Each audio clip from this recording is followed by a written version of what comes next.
Goodness me, but soloing over those dominant chords can be a bit of a slippery business, can't it? Well, if you're on the lookout for some new blues vocabulary, or just the cheap thrill of playing a scale that most people don't even know how to pronounce the name of, then please stick around because I've got 3 examples for you to try out.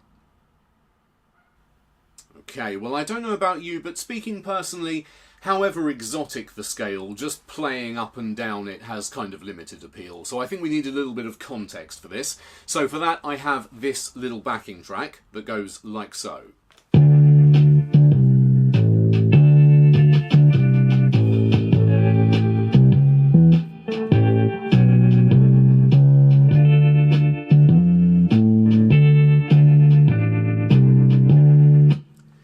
It's basically a little extract from a minor 12 bar in the key of D minor.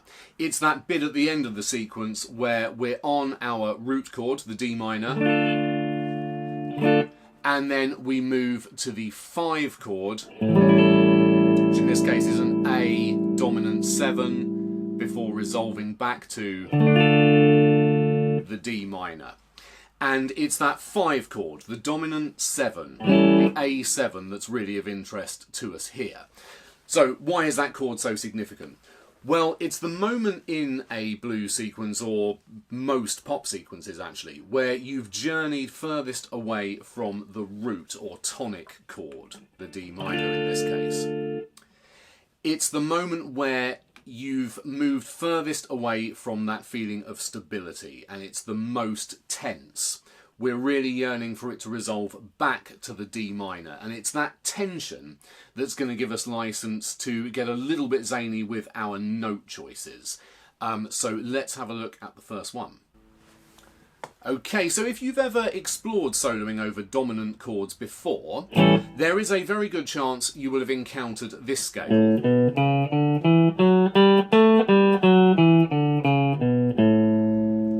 The Mixolydian modal scale. Bit like a major scale,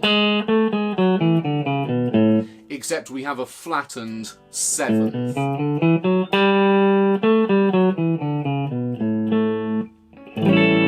Which fits our dominant 7th chord absolutely beautifully because it has all the intervals that make up a dominant 7th chord. It has a root note, a major 3rd, a 5th, and a minor 7th. Great. However, I believed I promised you exotic, so let's go a little bit further outside the norm than that. What we're going to do for our first example is use a scale called the Mixolydian flat 6. And if you're even close to being fully awake, you've probably already guessed, that is a Mixolydian scale with a flattened 6th. So in our from our starting note of A, that's going to be the following notes. A, B, C sharp, D, E, F, and G.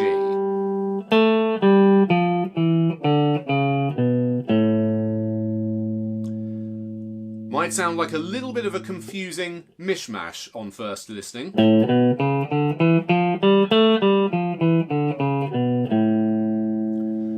But in a way that's the whole point, because remember we're really trying to exploit the tension of that moment in the song where we go to the A7 chord.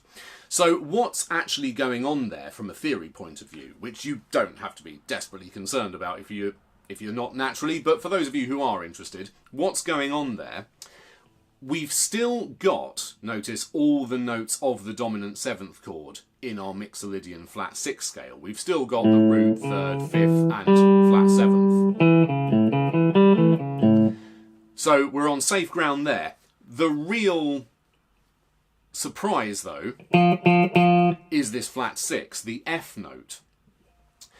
Now, what you're doing when you play the F note over an A7 chord is you're essentially changing the sound of it into that of an altered chord. Now, altered chords are very, very popular in jazz and jazz-flavoured blues. They are basically a dominant chord where the 5th or the 9th is altered, i.e. flattened or sharpened. And this is a way of really raising the tension before the resolve. Now the F note, the flat 6 in the context of A7, could also be thought of as a sharpened 5th, because you're either going back from the 6 or up from the 5. So, sorry, music theory is a bit weird like that, don't let it bother you. But basically, it's the same note. That F note we could call either a sharpened 5th or a flattened 6th. So when we add it over our A7 chord, we're implying the sound of this chord, an A7 sharp 5, which you'll notice leads very, very nicely back into the D minor. So for my example here, I'll just try and incorporate that note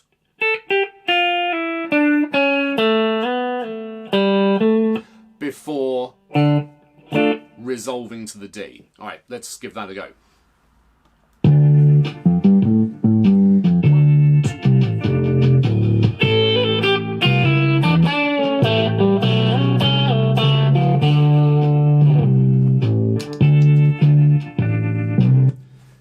Not a million miles away from what you might hear someone like Joe Satriani or Larry Carlton do over a blues. All right, let's try another one. Right, our second exotic scale then is the Phrygian Dominant scale. Now you might like to think of this as a Phrygian scale with a raised third, or you might prefer to think of it as the 5th mode of the harmonic minor scale, or you might prefer to not think about any of that and just learn these notes. We have an A, a B flat, a C sharp, a D, an E, an F, and a G.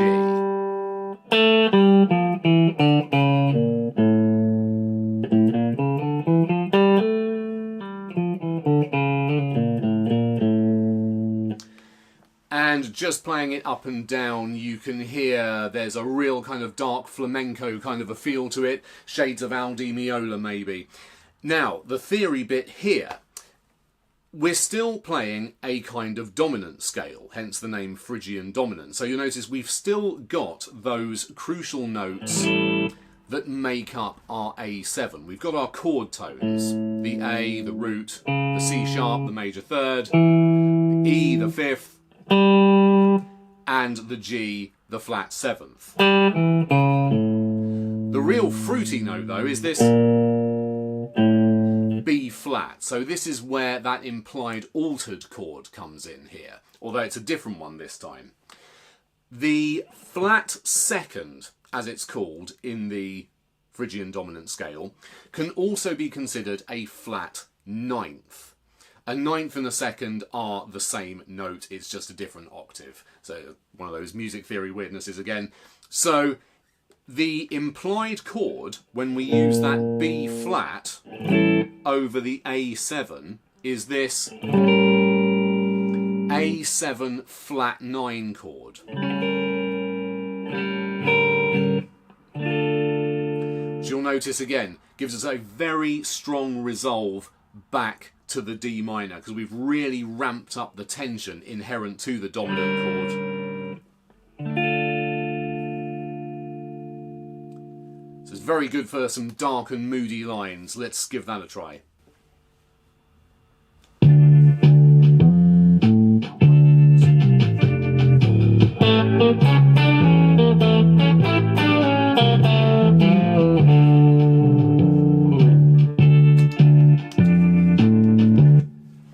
Yes, I know a decent flamenco player would play that significantly quicker, but just to give you an idea of what those intervals sound like in that context. Alright, let's try one more exotic scale. And lastly for today then, we have the Lydian Dominant scale. If you're already familiar with the regular modes, you might like to think of this as a Lydian mode with a flattened 7th. The notes are, starting from A, B, C sharp, D sharp, E, F sharp, and G.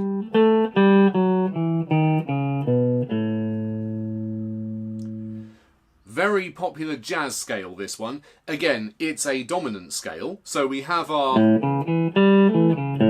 crucial chord tones for our A7 chord. The altered chord bit, though, comes courtesy of this sharp fourth note, the D sharp. The implied chord here, when we play it over an A7, is this. An A7 flat 5. Again, you remember that slight weirdness with music theory and its labelling sometimes. In the Lydian scale, we're calling it a sharpened fourth, but in the context of this chord, we would call it a flattened fifth. Let's not worry too much about why that is at the moment. We've all got things to do, so let's just accept it. It's basically, it is the note of D sharp. And it gives you this sound here, this kind of altered chord. So we're still getting that real kind of pressure cooker tension before bringing it home to our root D minor. Different kind of flavours of tension though in each of them, I hope you'll agree. So the Lydian Dominant scale, let's give it a go.